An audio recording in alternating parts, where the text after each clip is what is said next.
In the grand kingdom of Eldermore, where ancient traditions clash with modern ambitions, a single burnt fragment of paper would unravel the most dangerous conspiracy the royal family had ever faced. What began as a routine patrol through the castle's forgotten corridors would expose a web of deception that reached into the very heart of the throne room. Captain Marcus Thorne had served the Royal Guard for 15 years, believing in honor, duty, and the sacred trust between protector and crown. But when flames couldn't destroy every trace of Lady Cordelia's carefully laid plans, Marcus would discover that sometimes the greatest threats come from within the palace walls themselves. The charred note he found that stormy October evening contained just enough readable words to make his blood run cold. When the prince returns from his tour, ensure the accident looks, the throne will finally be, some secrets are meant to stay buried, others refuse to burn completely, and in a kingdom where power means everything, Marcus would learn that uncovering the truth might cost him far more than his position in the Royal Guard. The Game of Thrones was about to become deadly real, and Marcus held the only evidence that could save the future king if he could stay alive long enough to reveal it. The rain hammered against the ancient stone walls of Eldermore Castle like angry fists demanding entry. Captain Marcus Thorne pulled his dark blue cloak tighter as he made his rounds through the dimly lit corridors. The storm had knocked out power to the east wing, leaving only flickering torches to guide his way through passages that had seen centuries of royal secrets. Marcus had been captain of the Royal Guard for 3 years now, having worked his way up from a simple soldier through dedication and an unwavering sense of duty. At 32, he was younger than most who held his position, but King Edmund trusted him completely. The king often said that Marcus had the rare combination of a sharp mind and pure heart that made him perfect for protecting the royal family. Tonight felt different, though. Something in the air made Marcus uneasy as he walked through corridors lined with portraits of long-dead kings and queens. Their painted eyes seemed to follow him, as if they were trying to warn him about something. The castle staff had all retired hours ago, and even the usual sounds of guards chatting at their posts were muffled by the storm. As Marcus turned down the corridor leading to the old tower, he noticed something strange. A faint smell of smoke drifted through the air, but it wasn't coming from any of the fireplaces. This was different, sharper, more recent. His hand instinctively moved to the sword at his side as he followed the scent. The smell led him to a small chamber that had once been used as a private study by Prince William's grandfather. The room had been abandoned for years, filled with dusty furniture covered by white sheets that looked like ghosts in the dim light. But tonight the smell of burned paper was strong here, and Marcus could see fresh ash scattered across the old wooden floor. Someone had been here recently, burning documents. But who? And why would they choose this forgotten room? Marcus lit a small lantern from his belt and began searching the room carefully. Most of the ash had been swept up, but whoever had done the cleaning had missed some pieces. In the corner near an old bookshelf, he found what looked like fragments of paper that had somehow escaped the flames. Kneeling down, Marcus carefully gathered the pieces. Most were too damaged to read, but one fragment was larger than the others. Though badly burned around the edges, he could make out some words written in elegant handwriting that looked familiar. His heart began to beat faster as he read the partial sentences that remained visible. The words he could see made no sense at first, something about the prince's return and when the opportunity presents itself. There was also a reference to ensuring the succession and what looked like remove the obstacle. Marcus felt his mouth go dry as the implications began to sink in.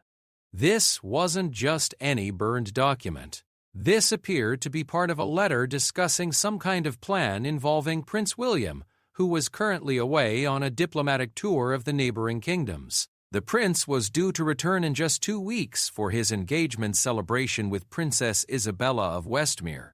Marcus studied the handwriting more closely. It was definitely a woman's writing, elegant and flowing, but there was something familiar about it that he couldn't quite place. He had seen this handwriting before, but where? Then it hit him like a bolt of lightning.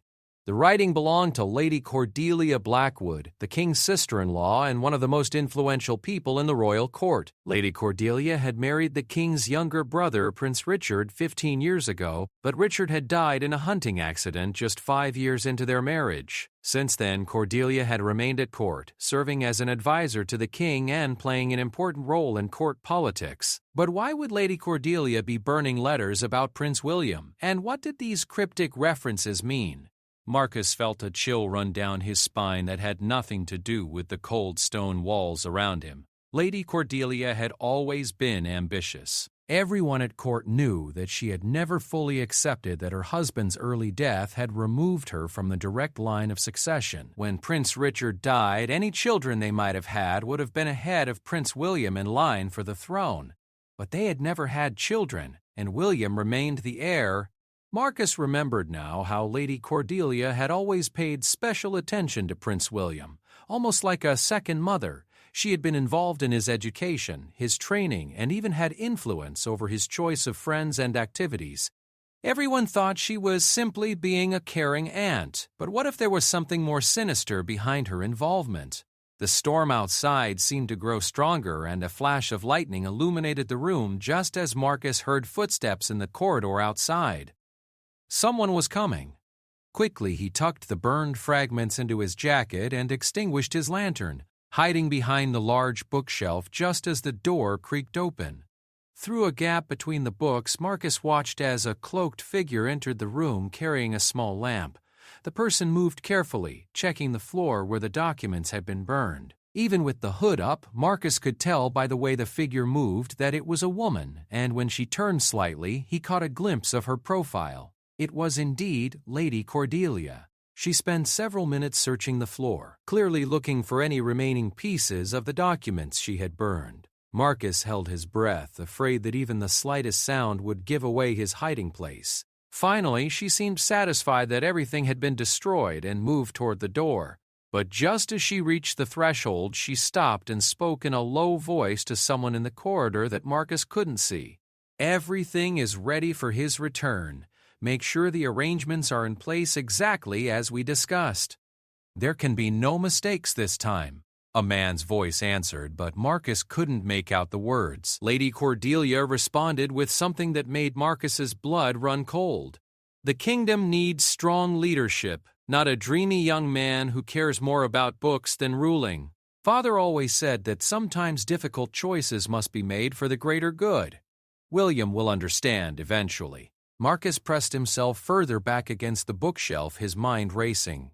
What arrangements was she talking about? What was supposed to happen when Prince William returned? And who was she talking to in the corridor? After what felt like hours but was probably only a few minutes, the voices faded as Lady Cordelia and her companion moved away down the corridor. Marcus waited until he was certain they were gone before emerging from his hiding place. His hands were shaking as he pulled out the burned fragments and looked at them again in the lamplight. The pieces of the puzzle were starting to come together, and Marcus didn't like the picture they were forming. Lady Cordelia was planning something involving Prince William's return, and from the tone of her voice and the cryptic references in the letter, it wasn't something good. Marcus knew he had to act, but he also knew he had to be careful. Lady Cordelia was not just any court lady, she was family to the king and held considerable power and influence. If he was wrong about what he thought he had discovered, making accusations against her could destroy his career and possibly his life. But if he was right, and he did nothing, Prince William could be in serious danger. The storm continued to rage outside as Marcus made his way back to his quarters, the burned fragments hidden safely in his jacket. He had until Prince William's return to figure out exactly what Lady Cordelia was planning and how to stop it. The future of the kingdom might depend on what he did next. As he walked through the dark corridors, Marcus couldn't shake the feeling that he was being watched. Every shadow seemed to hide a potential threat, and every sound made him look over his shoulder. Lady Cordelia had powerful allies throughout the court, and if she suspected that someone had discovered her plans, she wouldn't hesitate to eliminate the threat. Marcus reached his small room in the guard's quarters and locked the door behind him. He lit a candle and spread the burned fragments out on his desk, studying them carefully in the flickering light. He needed to understand exactly what he was dealing with before he decided what to do next. One thing was certain. Prince William was walking into a trap, and Marcus might be the only one who could save him. The question was whether he could uncover the full extent of the conspiracy in time and whether anyone would believe him when he did. The Charred note had revealed the beginning of something terrible, but Marcus suspected it was only the tip of a much larger and more dangerous iceberg. Lady Cordelia's most sinister scheme was about to unfold, and the fate of the kingdom hung in the balance. Marcus spent the entire night examining the burned fragments under candlelight, trying to piece together more of the mysterious letter. By dawn, he had managed to make out a few additional words that chilled him to the bone. Accident during the hunt and claim the throne. The implications were becoming terrifyingly clear.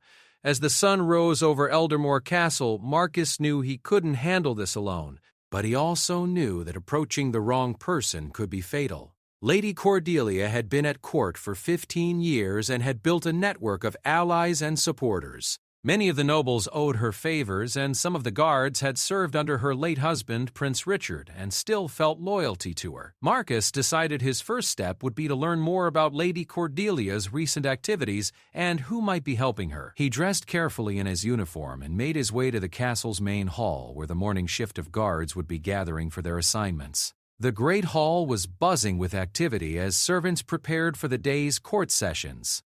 Marcus nodded to the other guards but kept his expression neutral. He couldn't let anyone suspect that anything was wrong, especially if Lady Cordelia had allies among his own men. "Captain Thorne," called out Sir Geoffrey Blackwell, one of the senior guards who had served the royal family for nearly 20 years. "You look tired. Did the storm keep you awake?" Marcus forced a smile. "Something like that. Sir Geoffrey, I was wondering if you could help me with something. I'm reviewing the security arrangements for Prince William's return celebration. Have you noticed anyone asking unusual questions about the prince's schedule or route home?" Sir Geoffrey stroked his gray beard thoughtfully. "Funny you should ask. Just yesterday, Lady Cordelia was very interested in knowing exactly when the prince would arrive and which road his party would take. She said she wanted to organize a proper welcome, but something about her questions seemed odd." Marcus felt his pulse quicken. "Odd how? Well?" She asked specifically about whether the prince planned to stop at Ravenswood Forest for hunting on his way back. "You know how he loves to hunt there. It's been a tradition whenever he travels that road. But when I told her that, yes, the prince always stops at Ravenswood, she seemed pleased rather than concerned about the delay it would cause." Ravenswood Forest, Marcus knew it well.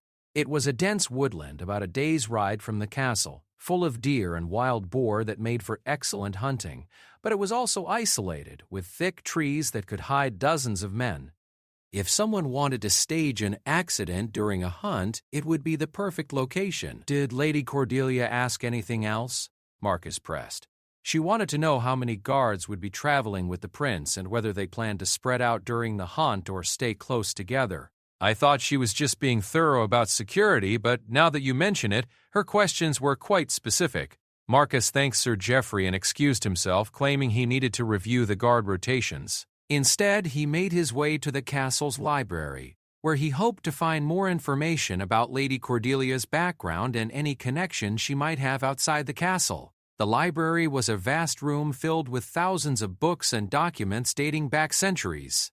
The elderly librarian, Master Aldrich, had served the royal family since before Marcus was born and knew where every document could be found. "Master Aldrich," Marcus said as he approached the old man's desk, "I'm researching some family histories for the king. Could you help me find any records related to Lady Cordelia's family, the Blackwoods?" Master Aldrich's eyes lit up. He loved nothing more than helping people find obscure information. "Ah, the Blackwoods. An interesting family indeed. They've been involved in court politics for generations, though not always on the winning side." As Master Aldrich gathered several thick volumes from the shelves, he continued talking. Lady Cordelia's father, Lord Marcus Blackwood, was quite ambitious. He served as an advisor to King Edmund's father, but there were always rumors that he believed his family had a stronger claim to the throne than the current royal line. This was news to Marcus. "What kind of claim?" "Oh, it goes back centuries," Master Aldrich explained as he opened one of the books. "The Blackwoods are descended from a younger son of King Edgar III. It's a distant connection, but Lord Marcus always insisted that his bloodline was purer than the current royal families, which has married into several foreign dynasties over the years." Marcus studied the family tree that Master Aldrich showed him. The connection was indeed distant, but it was there. If something happened to Prince William and King Edmund had no other heirs, and if someone could prove that the Blackwood claim was legitimate, Lady Cordelia might actually have a path to the throne. "Master Aldrich, what happened to Lord Marcus Blackwood? I don't recall meeting him when I joined the Guard." The old librarian's expression grew serious. "He died about 10 years ago, not long after his daughter became a widow. It was sudden, a heart attack, they said. But Lord Marcus had been in perfect health, and he died just days after having a heated argument with King Edmund about the succession laws." Marcus felt another piece of the puzzle click into place. Lady Cordelia wasn't just ambitious. She was continuing her father's work. The burned letter, her questions about Prince William's hunting plans, her cryptic conversation in the abandoned chamber, it all pointed to a carefully planned conspiracy to eliminate the rightful heir and claim the throne for herself. But Marcus knew he needed more proof before he could take this to King Edmund. The word of a guard captain against a member of the royal family wouldn't be enough, especially without more evidence of the plot. Marcus spent the next several hours in the library reading through old court records and family histories. What he found painted a picture of the Blackwood family as intelligent, ambitious, and ruthless when it came to pursuing their goals. Lady Cordelia's father had been involved in several political scandals, and her grandfather had been exiled from court for 20 years after being caught plotting against the crown. It seemed that planning treachery was a family tradition. As afternoon approached, Marcus realized he needed to find out more about Lady Cordelia's current activities and who might be helping her. He decided to visit the castle's stables, where information flowed almost as freely as wine in the taverns. The head stableman, old Tom, had worked at the castle for over 30 years and knew everyone who came and went. He also had a reputation for noticing things that others missed. "Tom," Marcus said as he approached the old man who was brushing down one of the king's favorite horses, "I hope you can help me with something. I'm trying to track down some visitors who might have come to see Lady Cordelia recently. Have you noticed any unusual riders or carriages?" Tom stopped brushing and gave Marcus a sharp look. "Unusual how, Captain? People who might not want their visits to be widely known, perhaps arriving at odd hours or using the back entrances to the castle grounds." Tom was quiet for a moment, then nodded slowly. "As a matter of fact, there have been some strange comings and goings. About a week ago, a man arrived in the middle of the night claiming to be delivering a message for Lady Cordelia. He wouldn't give his name, and he left before dawn." "What did he look like?" "Rough sort. Not a nobleman, but not a common messenger either. He had the look of a soldier, but not one of ours, and he carried his sword like a man who knew how to use it." Marcus felt his concern growing. "Anyone else?" 3 nights ago, another man came. This one was different, well-dressed, spoke like a nobleman, but I'd never seen him before. He met with Lady Cordelia in the garden just after midnight, and they talked for nearly an hour before he left." "Could you hear what they were discussing?" Tom shook his head. "They were too far away and they kept their voices low, but I did notice that the lady seemed to be giving him instructions about something. She was doing most of the talking and he was nodding and asking questions." Marcus thanked Tom and left the stables with his mind racing. Lady Cordelia was clearly building a network of support for whatever she was planning. The mysterious visitors suggested that she had allies outside the castle, possibly including soldiers or mercenaries who could help carry out her scheme. As he walked back toward the main castle, Marcus noticed Lady Cordelia herself walking in the rose garden with 2 other noble ladies. She looked perfectly calm and elegant, discussing what appeared to be preparations for Prince William's engagement celebration. To anyone watching, she seemed like a devoted aunt excited about her nephew's upcoming marriage. But Marcus now knew better. Behind that serene facade was a woman planning treason and murder. Lady Cordelia looked up as he passed and gave him a pleasant smile. "Good afternoon, Captain Thorne." I trust all is well with the castle's security? Yes, my lady. Everything is perfectly secure, Marcus replied, fighting to keep his voice steady. Excellent. We certainly want everything to be perfect for dear William's return. I'm sure his homecoming will be memorable. There was something in her tone that made Marcus's skin crawl. The way she emphasized the word memorable suggested she had something very specific in mind for Prince William's return. As Marcus continued on his way, he realized that time was running out. Prince William was due back in less than 2 weeks, and Lady Cordelia's plans were clearly well advanced. He needed to act soon, but he also needed to be smart about it. One wrong move could destroy any chance of stopping the conspiracy and might even cost him his life. The charred note had been just the beginning. Now Marcus was starting to see the full scope of Lady Cordelia's sinister scheme, and he was determined to stop her before it was too late. The future of the kingdom depended on it. Marcus knew he needed an ally, someone he could trust completely, who also had access to information about the court's inner workings. After careful consideration, he decided to approach Elena Fairfax, the king's personal secretary and one of the few people at court who seemed immune to political manipulation. Elena had served King Edmund for over 8 years and had earned a reputation for absolute discretion and loyalty. She was also one of the smartest people Marcus had ever met, with an ability to see patterns and connections that others missed. If anyone could help him understand the full scope of Lady Cordelia's conspiracy, it would be Elena.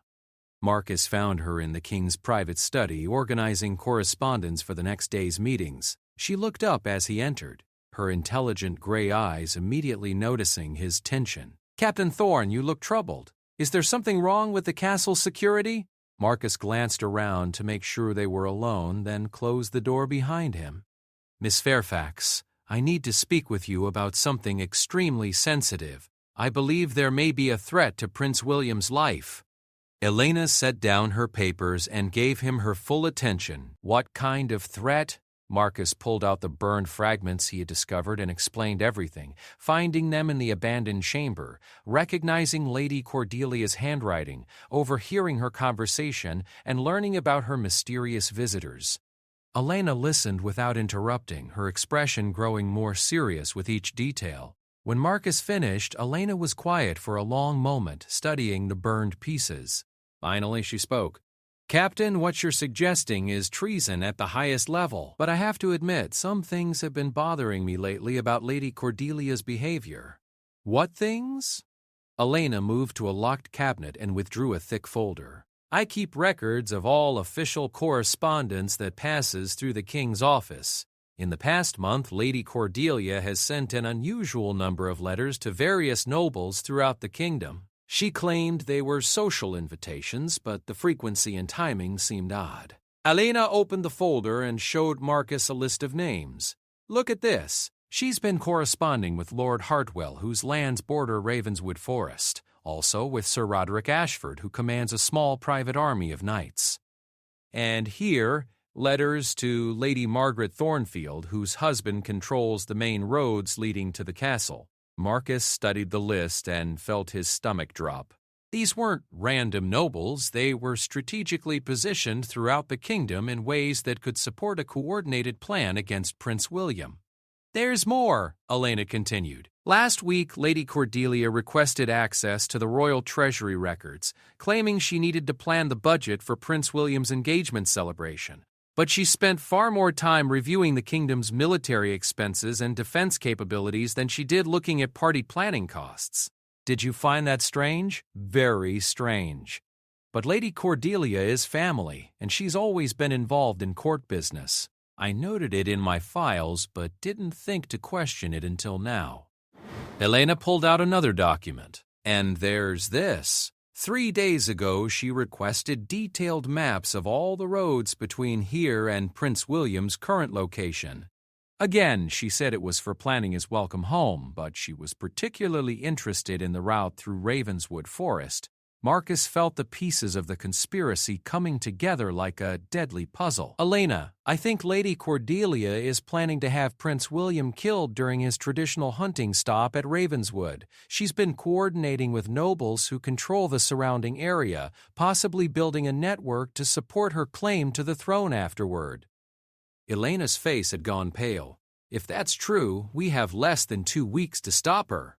But Captain, we need more proof before we can take this to the king. Lady Cordelia is his sister-in-law, and she's been part of the royal family for 15 years. He won't want to believe she's capable of something like this. What do you suggest?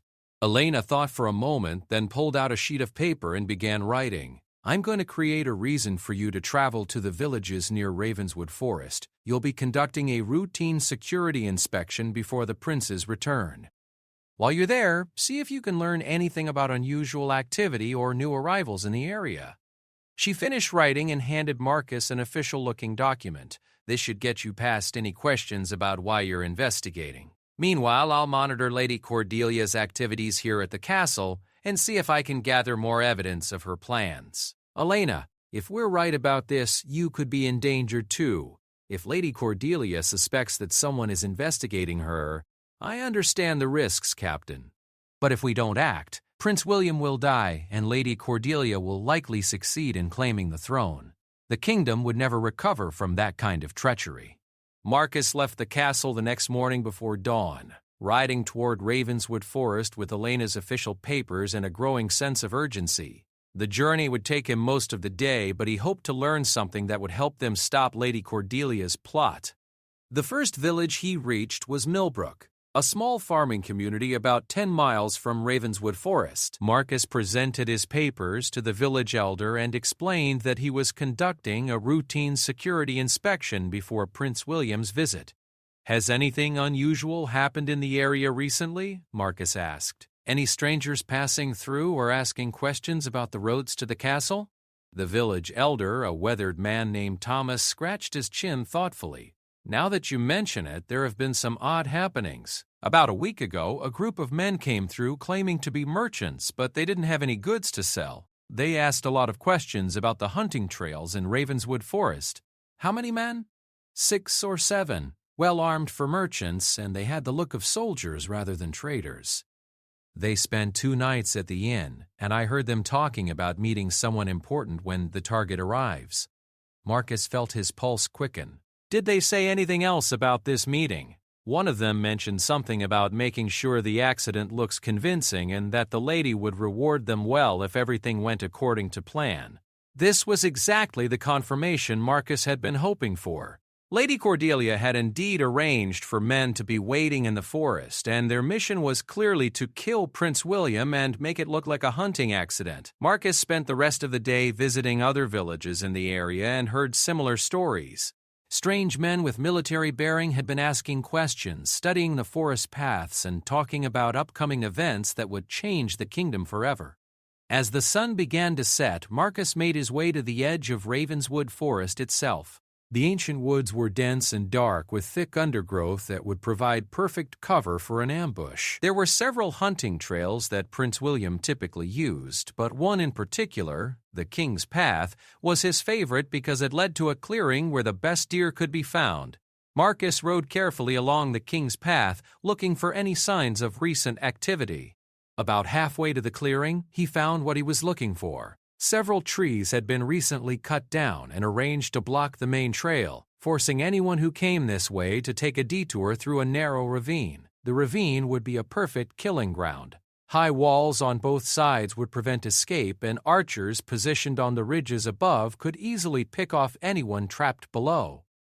It was a classic military ambush setup, and it had clearly been prepared by someone with extensive tactical knowledge.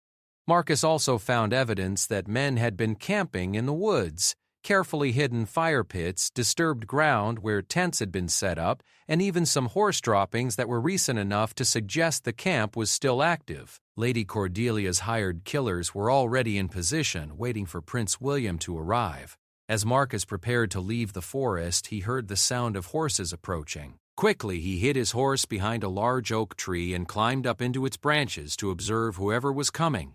3 riders emerged from the deeper woods. 2 rough-looking men who were clearly soldiers for hire, and a third figure that made Marcus's blood run cold. It was Sir Roderick Ashford, one of the nobles on Elena's list of Lady Cordelia's correspondents. "The preparations are complete," Sir Roderick was saying to the other men. "When the prince enters the ravine, you'll have clear shots from both sides. Make sure you hit him with the first volley. We can't afford to let him escape."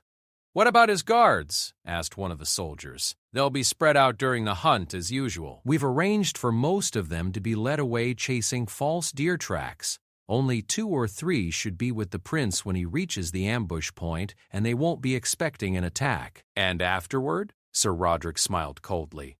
"Afterward, you disappear into the forest. By the time anyone realizes what's happened, you'll be long gone with your payment, and Lady Cordelia will be preparing to claim her rightful place as heir to the throne." Marcus listened in horror as Sir Roderick gave detailed instructions about the ambush. The plan was sophisticated and thorough, with contingencies for various scenarios. Lady Cordelia had clearly been planning this for months, possibly even years. After the conspirators rode away, Marcus waited until he was certain they were gone before climbing down from the tree.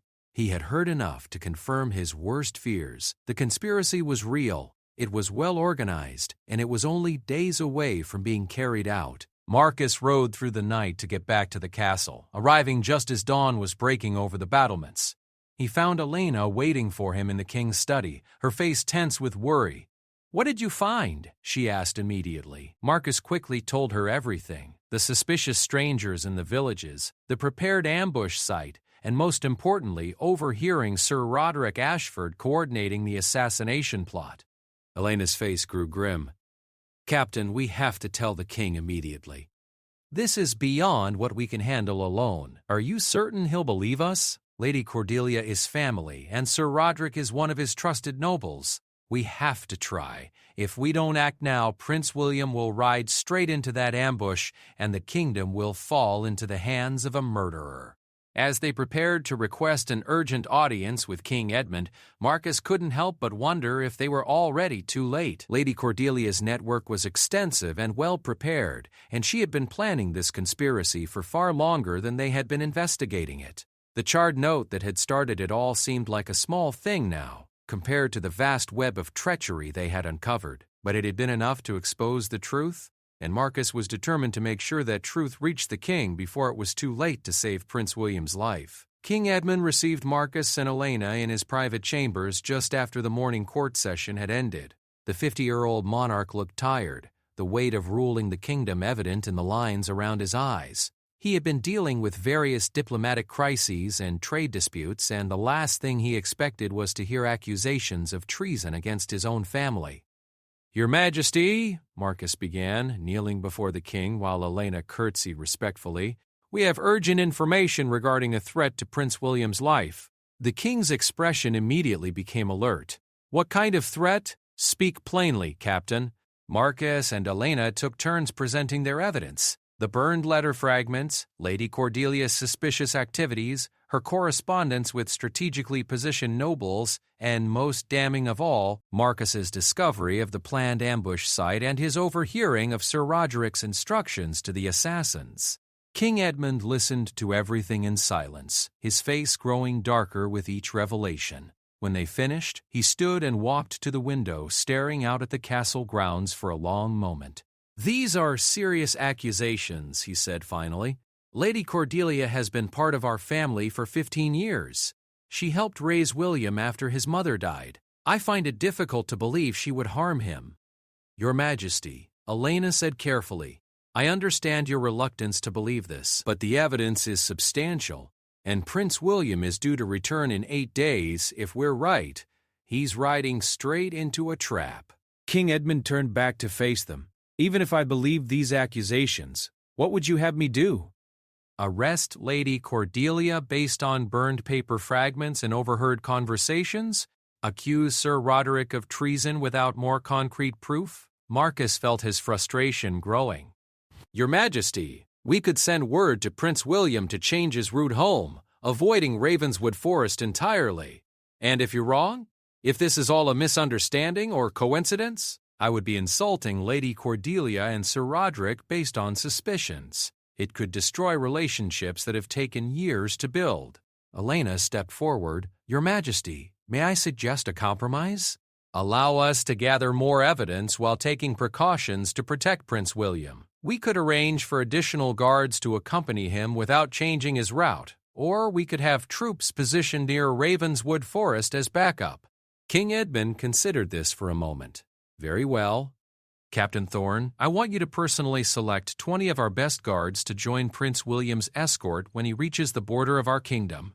Make sure they're men you trust completely and brief them on the potential danger without revealing the full scope of your suspicions. Yes, Your Majesty. Miss Fairfax, I want you to monitor Lady Cordelia's activities more closely. Keep track of everyone she meets with and every letter she sends. But be discreet. If she is planning something, we don't want to alert her that we're watching. Understood, Your Majesty. And both of you, if you discover any additional evidence of this conspiracy, bring it to me immediately. But until then, we proceed carefully. Lady Cordelia is family, and I won't destroy her reputation based on suspicions alone. As Marcus and Elena left the king's chambers, Marcus felt both relief and concern. King Edmund was taking the threat seriously enough to provide additional protection for Prince William, but his emotional attachment to Lady Cordelia was clearly affecting his judgment. They needed more concrete evidence, and they needed it quickly. Over the next 3 days, Marcus worked frantically to prepare the additional security for Prince William's return while Elena maintained her careful surveillance of Lady Cordelia. What they discovered during those 3 days was both enlightening and terrifying. Elena learned that Lady Cordelia had received several more mysterious visitors, including a woman who arrived disguised as a merchant, but who Elena recognized as Lady Margaret Thornfield, one of the nobles on their suspect list. The two women spent hours in private conversation, and Elena managed to overhear fragments that suggested they were coordinating the aftermath of Prince William's accident. The kingdom will need strong leadership during the transition, Lady Cordelia had said.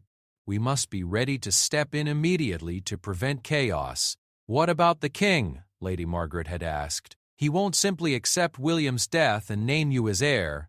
Edmund is already weak from grief over his wife's death and stress from ruling alone.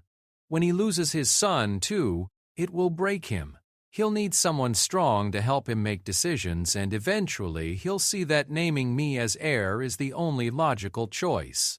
Elena also discovered that Lady Cordelia had been corresponding with several foreign diplomats, apparently laying the groundwork for international recognition of her claim to the throne once she made her move. Meanwhile, Marcus's investigation into the castle's guard revealed something equally disturbing. 3 of the guards who were supposed to accompany Prince William on his original escort had mysteriously requested transfers to other duties. When Marcus investigated, he discovered that all 3 had received substantial payments from an unknown source just days before making their requests. Lady Cordelia wasn't just planning to have Prince William killed. She was also ensuring that the guards most likely to effectively protect him wouldn't be there when the attack came. Marcus also learned from old Tom at the stables that Lady Cordelia had arranged for fresh horses to be stationed at specific points along the route from Ravenswood Forest to the castle. When Marcus asked her steward about this, he was told they were for emergency messengers who would need to quickly spread the news of Prince William's safe return. But the locations of these horse stations were all positioned to help someone make a quick escape after the assassination. On the 4th day, Marcus received a message that made his blood run cold. It was from one of his contacts in the village near Ravenswood Forest, reporting that more men had arrived during the night. The assassination team had grown from 6 or 7 men to nearly 20, and they were now armed with crossbows and other weapons suitable for a coordinated attack. Lady Cordelia wasn't taking any chances. She was bringing overwhelming force to ensure that Prince William and his guards couldn't possibly survive the ambush. Marcus immediately brought this information to Elena, and together they requested another urgent audience with King Edmund. This time, the king's reaction was more serious. 20 assassins? King Edmund's face had gone pale. That's not a simple murder plot. That's a military operation. Your Majesty, Marcus said, We also have evidence that Lady Cordelia has been paying off guards to remove them from Prince William's escort, and she's arranged escape routes for after the assassination. This isn't just about killing Prince William, it's a complete plan to seize the throne. King Edmund was quiet for a long moment, clearly struggling with the implications. Finally, he spoke. I want you to send word to Prince William immediately. Tell him to avoid Ravenswood Forest and take the northern route home instead. It will add 2 days to his journey, but it will keep him away from the ambush site. Yes, Your Majesty. What about Lady Cordelia? I need more time to think about how to handle this. We can't simply arrest her without irrefutable proof, especially if we're changing William's route anyway. But I want both of you to continue gathering evidence. If she is planning treason, I need to know the full extent of her conspiracy before I act. As Marcus prepared to send urgent messages to Prince William, he felt a mixture of relief and apprehension. The immediate threat to the prince's life would be neutralized by changing his route, but Lady Cordelia's larger conspiracy was still in motion. She had built a network of traitors throughout the kingdom, and simply avoiding one ambush wouldn't stop her ultimate goal of claiming the throne. Moreover, Marcus was beginning to realize that Lady Cordelia might have backup plans. Someone who had been plotting for years wouldn't put all her hopes on a single assassination attempt. If Prince William avoided the Ravenswood ambush, she might simply activate an alternative strategy. That night, as Marcus worked late in his office preparing security arrangements for Prince William's new route home, Elena burst through the door with a look of panic on her face. Captain, we have a problem. I've been monitoring Lady Cordelia's correspondence, and she just sent an urgent message to someone using a code I've never seen before. But I managed to intercept a copy before it left the castle. Elena handed Marcus a sheet of paper covered in seemingly random letters and numbers. I think she's discovered that we're investigating her. This could be instructions to her conspirators to activate some kind of backup plan. Marcus studied the coded message, his heart racing. If Lady Cordelia knew they were on to her, she might do something desperate. And if she had a backup plan that they didn't know about, Prince William could still be in danger even on the northern route. Elena, we need to decode this message immediately. The prince's life may depend on understanding what Lady Cordelia is telling her allies. As they worked frantically to break the code, Marcus couldn't shake the feeling that they were racing against time. Lady Cordelia's sinister scheme was far more complex than they had initially realized, and they were only beginning to understand the true scope of her treachery. The charred note had revealed the tip of the iceberg, but now Marcus was beginning to see that the entire foundation of the kingdom was under attack. Lady Cordelia wasn't just planning to kill Prince William. She was orchestrating a complete overthrow of the royal line, and she had been preparing for this moment for years. Time was running out, and Marcus knew that their next moves would determine not just Prince William's fate, but the future of the entire kingdom.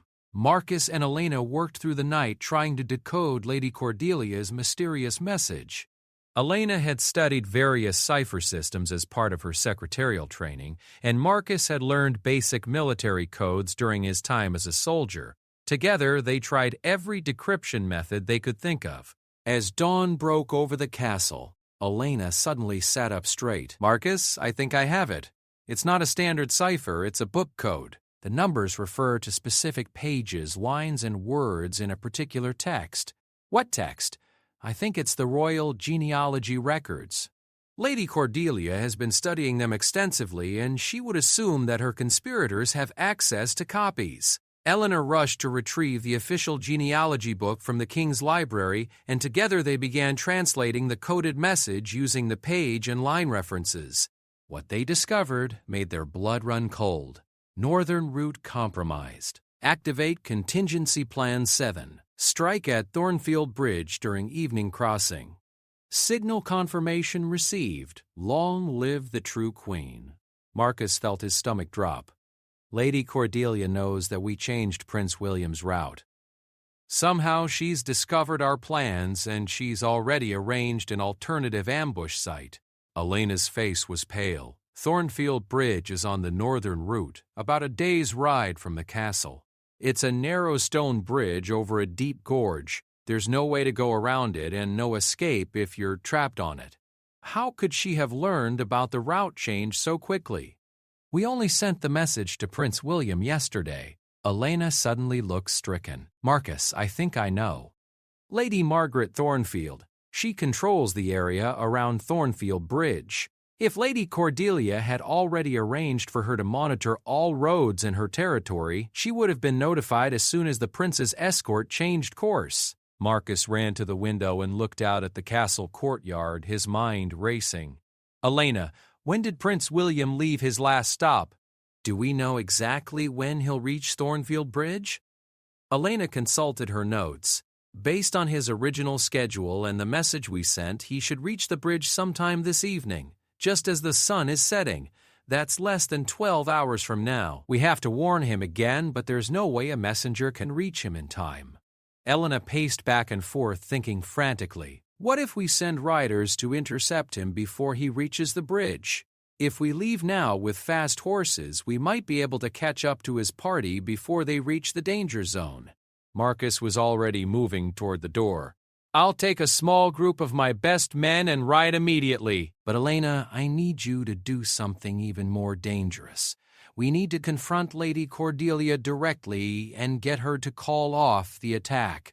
How she'll never admit to the conspiracy.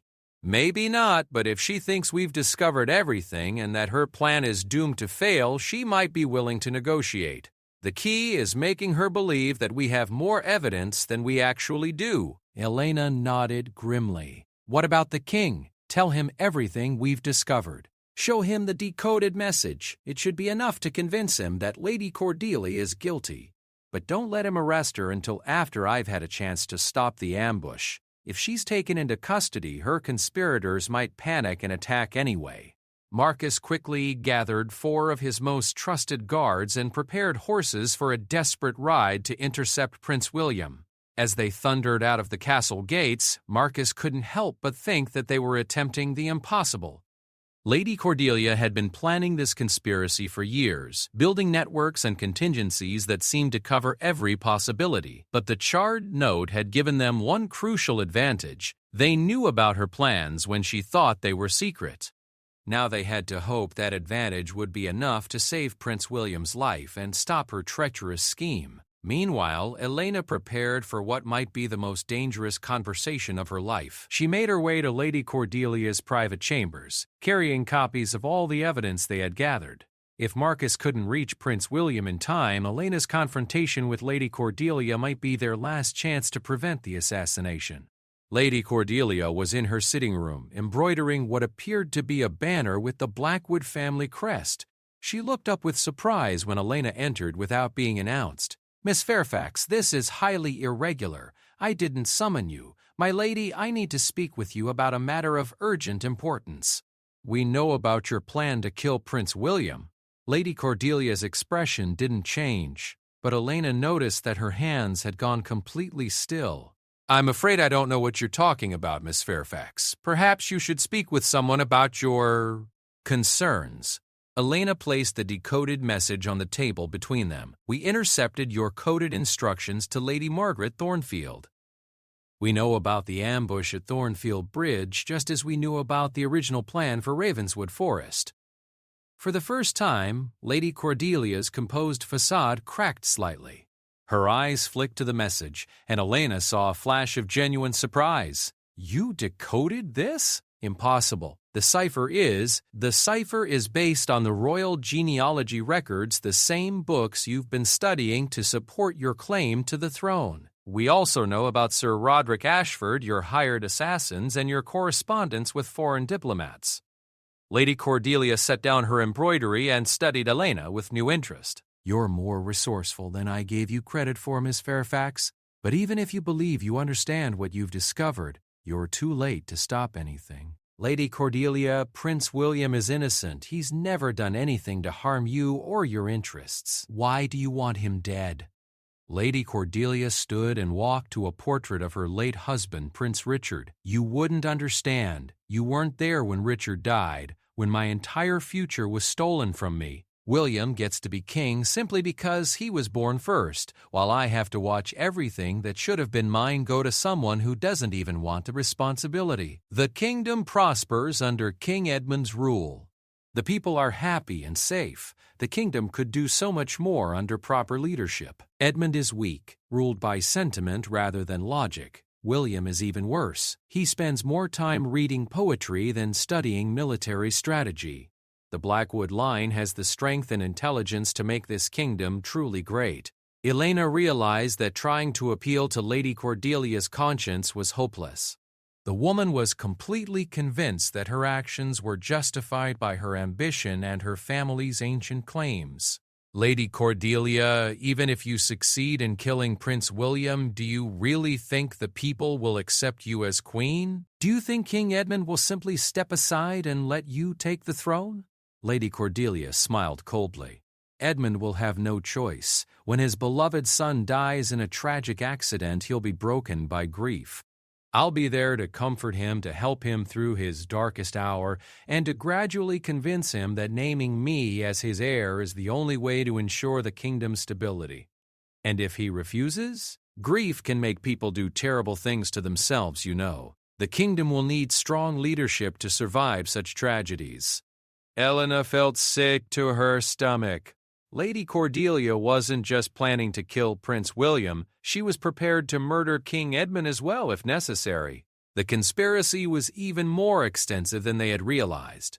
My lady, I implore you to reconsider. Send word to Lady Margaret to call off the attack. Prince William's death won't give you what you want, and it will destroy the kingdom you claim to love. Lady Cordelia walked back to her chair and picked up her embroidery again.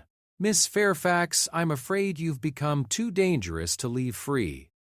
Guards. 2 men entered the room immediately, not castle guards, but the same rough-looking soldiers that Marcus had seen visiting Lady Cordelia in secret. Escort Miss Fairfax to the tower room and make sure she remains there until this evening's business is concluded. She can be released after Prince William's unfortunate accident has been reported. Elena realized with growing horror that Lady Cordelia had been expecting this confrontation and had prepared for it. The 2 guards moved toward her, and Elena knew that her chance to help save Prince William was about to end. But just as the guards reached for her, the door burst open, and King Edmund strode into the room, flanked by 6 royal guards with their weapons drawn. "Stand down!" the king commanded. And Lady Cordelia's hired men immediately stepped back, recognizing that they were outnumbered and outranked.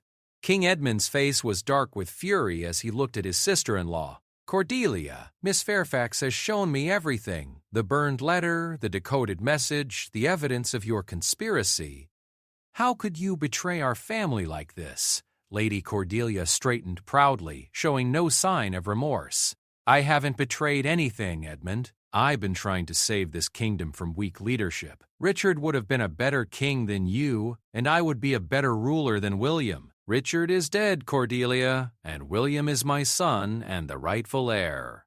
William is a dreamer who will lead this kingdom to ruin. The Blackwood bloodline is older and purer than yours. I have a better claim to the throne than any of you."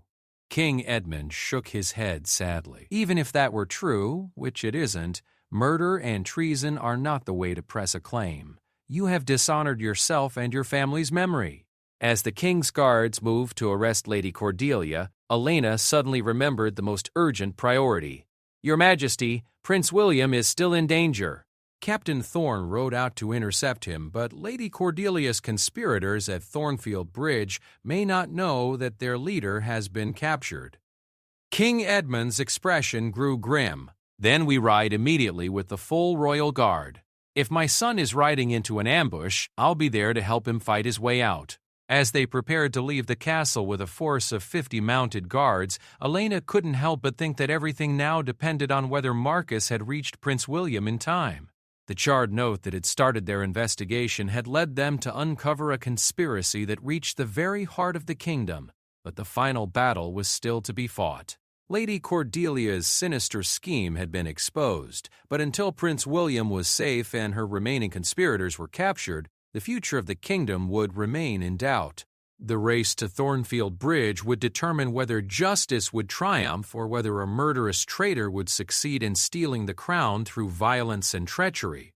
As they rode through the castle gates into the fading afternoon light, Elena prayed that they would arrive in time to prevent the final deadly act of Lady Cordelia's long-planned conspiracy.